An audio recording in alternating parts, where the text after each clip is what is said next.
Hi hello everyone, welcome back to my channel. అందరూ ఎలా ఉన్నారు? ఈరోజు నేను మీకు ఈ వీడియోలో కొన్ని టిప్స్ చెప్పబోతున్నాను. ఈ టిప్స్ పాటించాక మీ లైఫ్లో చేంజెస్ లేకపోతే ఖచ్చితంగా కామెంట్ బాక్స్లో కామెంట్ చేయండి. Tip number 1. ఎంతటి ధనవంతుడికైనా ఎంతటి కటిక పేదవాడికైనా సహజంగా ఉండే కోరిక డబ్బు సంపాదించడం. ఇక్కడ పేదవాడికి డబ్బు సంపాదించడం చాలా అవసరం. ఎందుకంటే తన కనీస అవసరాలను తీర్చుకోవడానికి డబ్బు సంపాదించాలి అనుకుంటాడు. అలాగే ధనవంతుడి దగ్గర డబ్బు ఉన్నప్పటికీ అతనికి సమాజంలో ఒక గుర్తింపు కావాలి, అందుకోసం డబ్బు సంపాదించాలి అనుకుంటాడు. ఎందుకు అంటే ఒక మనిషి సంపాదిస్తున్నంత కాలం అందరికీ ఆత్మీయుడిగానే ఉంటాడు. కానీ ఒక్కసారి అతని సంపాదన ఆగిపోతే అతని ఇంట్లోనే అతను పరాయివాడవుతాడు. కాబట్టి ఏ మనిషికైనా సంపాదిస్తేనే వాల్యూ ఉంటుంది. అలా అని మనం లాభపడడం కోసం ఎదుటి వారిని నష్టపరచకూడదు.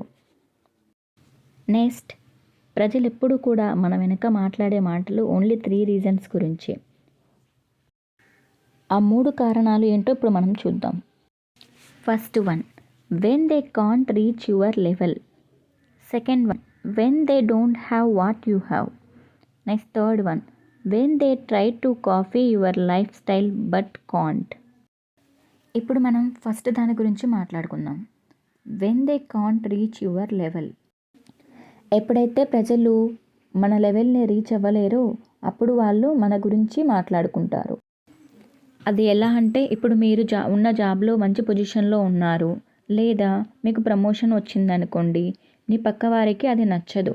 ఎందుకంటే ఆ వ్యక్తి నీకంటే హై పొజిషన్లో ఉంటే ఓకే, ఆ వ్యక్తి నీకంటే తక్కువ పొజిషన్లో ఉంటే ఆ వ్యక్తికి మీరు దూరం అవుతారు. Next second one, when they don't have what you have. నీ ఎదుటి వ్యక్తి దగ్గర లేనిది నీ దగ్గర ఉందంటే అది వాళ్లకు నచ్చదు, మళ్ళీ దూరం అవుతారు.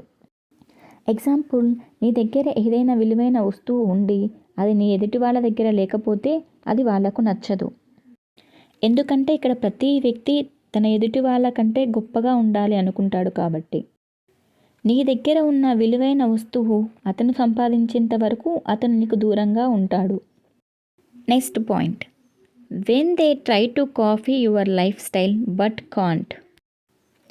ఇప్పుడు ఒక వ్యక్తి తన లైఫ్లో బాగా సక్సెస్ అయ్యారనుకోండి, అతన్ని చూసి మరొక వ్యక్తి నేను అతనిలాగా అవ్వాలి అని అనుకుంటాడు. సక్సెస్ఫుల్ పర్సన్ లాగా అవ్వాలని చాలా ట్రై చేస్తాడు, కానీ అవ్వలేడు. ఒక వ్యక్తి లైఫ్లో సక్సెస్ అయ్యాడు అంటే అతని లైఫ్లో చాలా ప్రాబ్లమ్స్ని ఫేస్ చేసి ఉంటాడు. ఎందుకంటే సక్సెస్ ఎవరికీ అంత తొందరగా రాదు. ఎగ్జాంపుల్, మనం వేసిన ఒక విత్తనం మొక్కై మహావృక్షంగా పెరగాలి అంటే ఎన్నో ఒడిదుడుకులను తట్టుకుని నిలబడాలి. అలాగే మనిషి కూడా సక్సెస్ అవ్వాలి అంటే లైఫ్లో ఎన్నో ప్రాబ్లమ్స్ని ఫేస్ చేయాలి. దీన్ని బట్టి నేను ఫైనల్గా చెప్పదలుచుకున్నది ఏంటంటే, ఏ వ్యక్తిని అంత తొందరగా నమ్మకూడదు.